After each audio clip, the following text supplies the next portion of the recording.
The legendary Carol Douglas. And I got the lady right here sitting with me. Carol, how are you? Hi, how are you, Johnny T? Great to see you. Thank you for inviting me here. I know you're very busy. Thank you very much for coming on my show. Oh, it's no problem. Glad to be here. We need to show the young generation what was back in the day, right? Oh, yeah. And you're back today. Yeah, I'm still back. Now listen, you were born in Bedford-Stuyvesant, Brooklyn. That's right. Your mother was the infamous Minnie Newsom, Yes. jazz singer. Yeah, Minnie the Moocher was a stage name. And the Moocher too, huh? There you go. Camp right. Gallery wrote about her. Why don't you give us a little family background, people who don't know who you are? Well, where do you want me to start? I mean, I'm from Brooklyn. I went to professional children's school in Manhattan. I graduated with Bernadette Peters and Patty Duke. Oh, yeah? You know Patty Duke? Oh, yeah. She was in my school. She spent a couple of nights at my house studying the script for when she did The Miracle Worker. Oh, cool. Mm-hmm.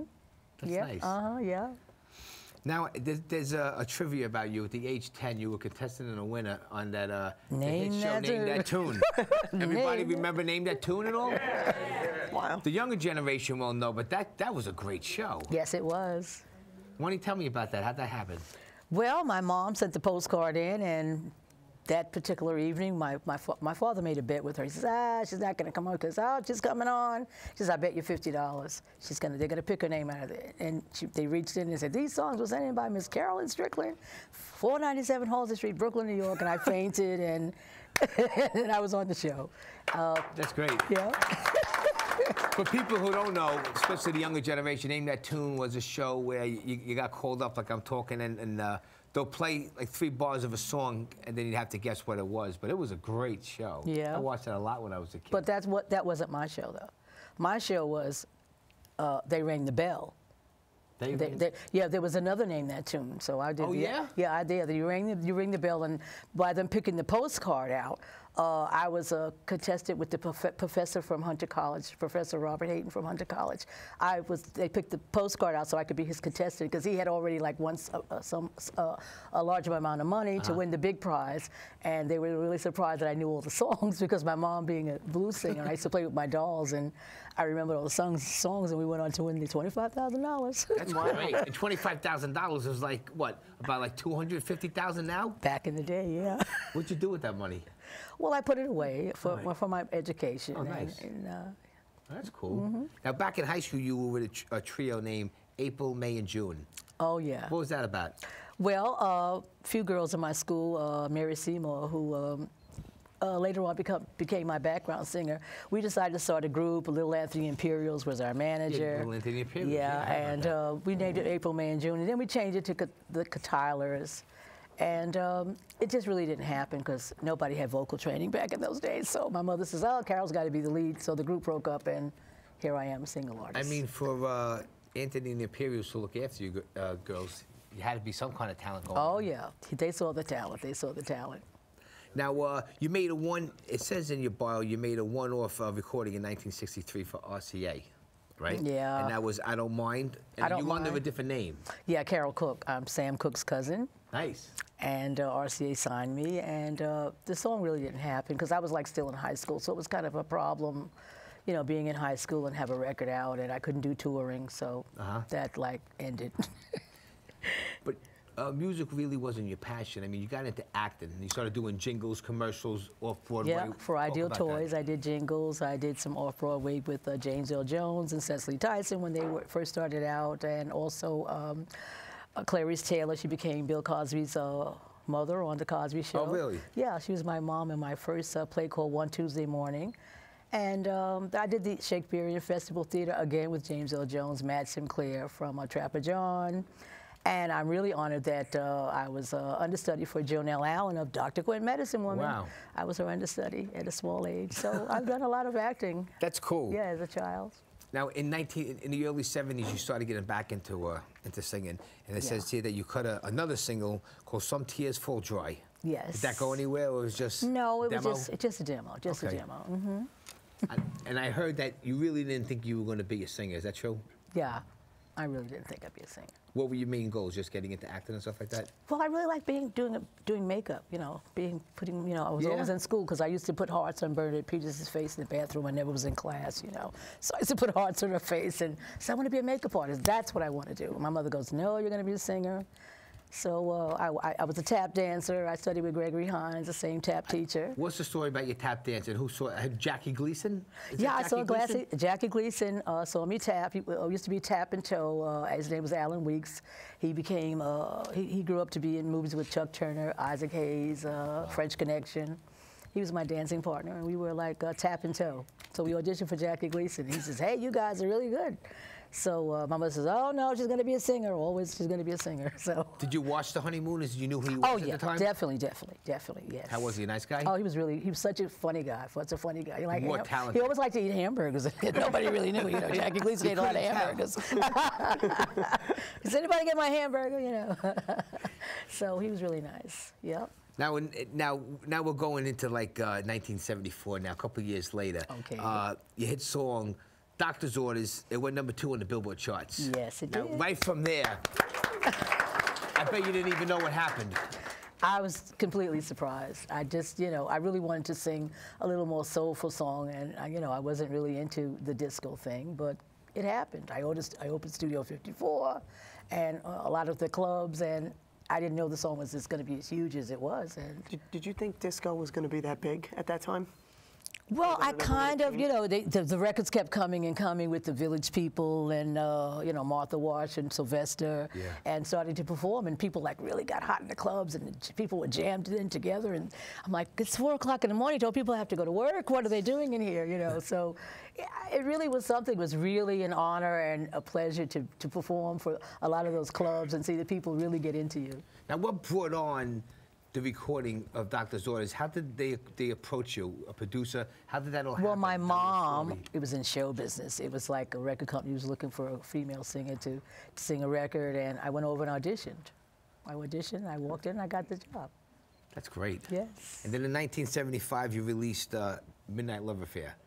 Yes, I And did. then just the list went on. It says 77, Blue Moon, 78, Burning, 1979, Come Into My Life, 1980, The Best of Carol Douglas, 83, I Got Your Body, and then 2005, Disco Queen's Greatest Hits. Before we get to everything else, talk about the Midnight Love Affair. Were you on like a steady tour? Oh, yes, I went, first I was on a tour across the United States, and one of the highlights of my career is when I met Sean Connery, 007. I'm like, he was in the same hotel, and I'm sitting there, I'm like, Mr. Connery, will you come to my show? He says, oh, I think I will come to your show because you sang that great record, didn't you? I'm like, oh my God, it's really Sean Connery. So he really came to my performance. I couldn't believe it. I invited him to my show, and there he was. See, back in the 70s, it was great because a lot of the artists, they would come out with an album every year. Yeah. Even some bands would come out with 3 albums in 15 to 18 months. I know, it was right? like unheard of. In There Kiss, you they used to go. come every 18 months, there was 3 albums coming out. But that, they don't do that no more. I mean, it would be nice to have an artist come out with an album every year, even every 15 months. Well, I was more excited about meeting John Travolta. John Travolta was on my record label, so he knocked on my dressing room and said, how do you do it? I'm like, what does he mean, how do you do it? He says, all those people. I says, oh, that's right, there's a laugh machine. You don't know about the people. I said, Johnny, just close your eyes and go for the money. What year was that? That was in '76. We did my night special together with George Benson and Gloria Gaynor. So that was right before Saturday Night Fever. That's when he was with Carter. Welcome Yes, Back, Carter. Welcome Back, Carter. And I remember they put out a solo album. Yes, he did. He got gold and platinum records. It's amazing, right? Amazing, yes. I use it as a joke a lot. I tell people like that, don't call me back for a week or 2. I go, John Travolta calls me back faster than you. He does. He says that to me all the time. Well, I haven't seen him since 1976. I mean, I hope we can reunite. Maybe you'll reunite us. Did you ever think like how big of a superstar he would ever get like at that one point? Well, I knew that it was destined. I mean, he was such a great actor, and a great singer. He didn't really, he didn't really like this thing. He was like, I watched him record, and he was like a little unhappy. He was like, oh, okay. He wasn't really into it, like the acting. Well, back in the day, they used to push people. Yeah, push people, yeah. Like Elvis into movies. There you go, there you go. Travolta, they got him. I think he did his best singing probably on Grease. The soundtrack. There you go. That was fabulous with Olivia Newton-John. Now we have a trivia question for anyone in the audience with Carol Douglas. It has to do with Saturday Night Fever. Have everybody seen Saturday Night Fever in the audience, I'm sure? Great movie. Vinny, take this one over. Okay. In Saturday Night Fever, Carol appears. Does Carol physically appear, or does something of Carol appear? What do you think? Studio audience. What do you think? What do you think? At a club. He's got it. He's got it. That's right. On the marquee, right? Outside of the Richie Prima got 2001 it. Space Prima. Odyssey. All right. Carol's name appears. There you go. Carol and Tavares, who were performing that night when the famous dance scene was shot in the club the first time, when she goes, "I just love to watch you dance, Tony. I love to watch you dance." That was great. That was a great movie. Yes, it was. It was. True story with John Travolta fast tonight, then we'll go on with you. When they were recording Fever, I was a young kid. I was on 86th Street, and I heard it was at my uncle's house. John Travolta's around the corner. I was like, yeah. I went around the corner. He was filming the scene when he was in the store with the shirt. Yeah, yeah. Okay. So he gets out and he goes in his trailer, and there were like thousands of people. So I didn't care. I ran. He got into this trailer, and I started pulling away, and I jumped on the back of his trailer. Oh my And I God. hung on the ladder that was there, and John Travolta looks out the window like this. Like, what's going on? And I jumped off. It was like a movie. He pulled away. That's what he looked like until he drove away, and I'm just waving at him. It was so cool. John Travolta. Yeah. Wow. So unbelievable. Now, there was a little gap in your career from '83 to 2005. What happened? Well, I went to Europe. I decided I wasn't going to be in America or bye-bye. You said later, right? I lived in Paris for 3 years, LA, and then I came back in '91, and that was a gap. I wanted to just see what it was to live on the other side of the world, and it's always good in New But York. you've been working since. Oh, I've literally. never stopped working. I mean, it's like I'm celebrating 37 years. this That's year. crazy. 37 years. It's like, you know, Johnny, sitting next to her, it's like you're sitting next to a legend It's in long, music. it has to be longer than great. it. Well, that 37 years. If you came out in '74 with just Carol Douglas, it's almost 40 years. Well, maybe I miscounted. No, in about, it's almost 40 years. Yeah, okay, and the Village People and I, we still do shows together. And, I love the Village People. oh, I love them too. Well, listen, Carol, that's almost your time.